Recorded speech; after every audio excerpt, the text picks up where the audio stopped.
Dawn Treader Stories present The Dragon's Soliloquy, Weary Wings and Flickering Flames ****. Ah, to breathe fire and still feel cold inside. 2,000 years, and not a moment less, I've been burdened by this existence. Born in the blackened mouth of a volcano that has long crumbled to dust. That was where I first tasted life, wreathed in heat and ash, every breath stinging like the first gasp of a drowning creature. It was beautiful in its own way, a violent entrance into a world that has offered nothing but more violence. I thought I belonged to the fire, to the rage beneath the earth's crust. I was wrong. The flames have since abandoned me, and I now carry the embers alone. A weary flame sputtering tired. My earliest memories are of him, my grandfather.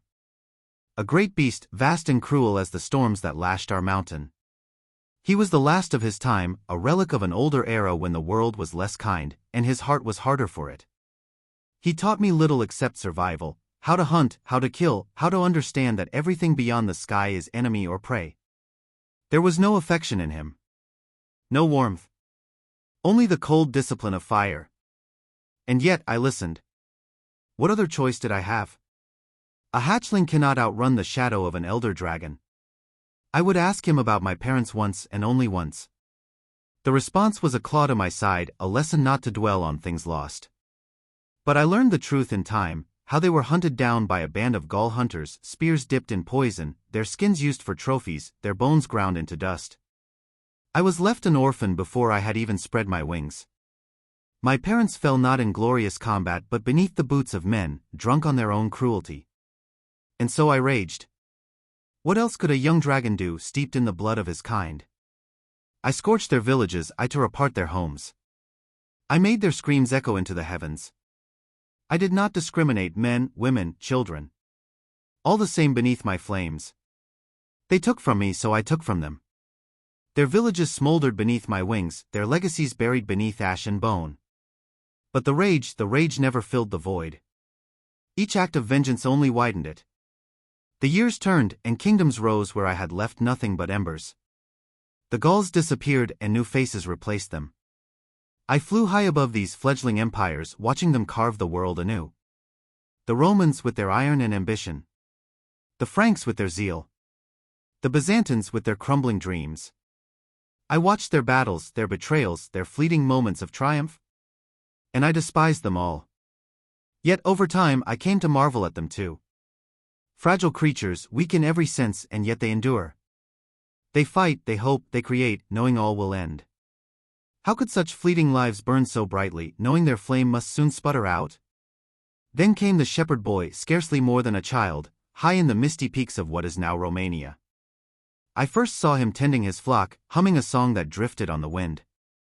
I might have killed him without a second thought, as I did so many others. But something in him stayed my fire. A strange innocence. A softness I had not seen in so long, if ever. And so I let him be. Over time he grew bold. He would leave offerings of food at the mouth of my lair, simple things, cheese, bread, and once a garland of flowers. No one had ever offered me flowers before. And somehow, without realizing it, I began to trust him. A foolish thing for a dragon to do, but the heart grows weary of isolation. I revealed to him treasures that had lain untouched for centuries, gems that sparkled like starlight, coins from empires long forgotten. His eyes grew wide with wonder, and for a moment, I thought I had found something rare, a friend in the most unlikely of places. But the boy's heart was no different from the rest of them. Greed slithered into him like rot spreading through the roots of a tree. The treasures I showed him were never enough. There is a sickness in men, a hunger that cannot be sated.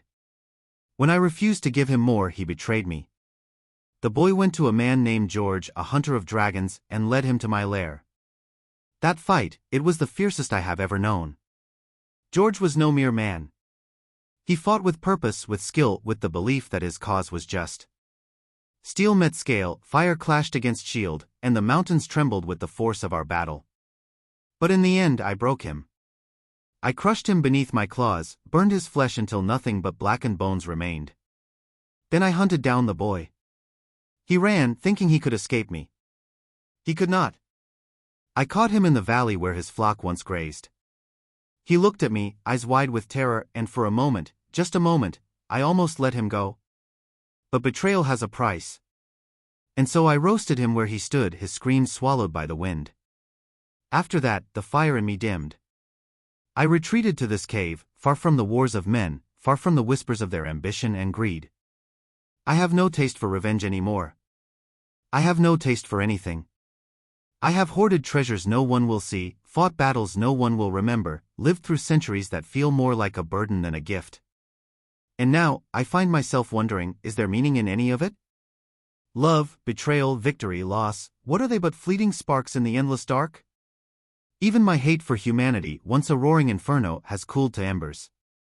I have seen them rise and fall, build and destroy, love and betray. And still they persist. There is a strange beauty in that persistence. They are like flowers growing through cracks in stone, fragile, doomed to wither, but beautiful while they bloom. I wonder, is that what life is meant to be? A brief bloom, a spark in the night, and then nothing? If so, why do I linger? Why do I cling to this wretched existence when every breath feels like a weight, every heartbeat a curse? Perhaps it is fear that keeps me here. Fear of the unknown, of the void that waits beyond. Even dragons fear, though we never admit it. Or perhaps I hope. Hope for what I cannot say. Redemption, maybe. Peace. Or simply the end. But the end does not come for me. Not yet. And so I wait, curled in this cavern, my wings heavy with dust, my fire little more than a flicker. I wait for time to forget me, for the world to pass me by. I have lived longer than any creature should, and I have loved and hated, killed and been betrayed. And I ask myself again and again, is it still worth it? Is it worth enduring, if only to see another fleeting moment of beauty? I do not know. I may never know. But until the final ember fades, until the last breath escapes my lungs, I will wonder. And that, perhaps, is the cruelest curse of all. To still be alive and to wonder if life is worth living. The end. Thank you for listening, and if you like stories like this, subscribe to this channel and share with others.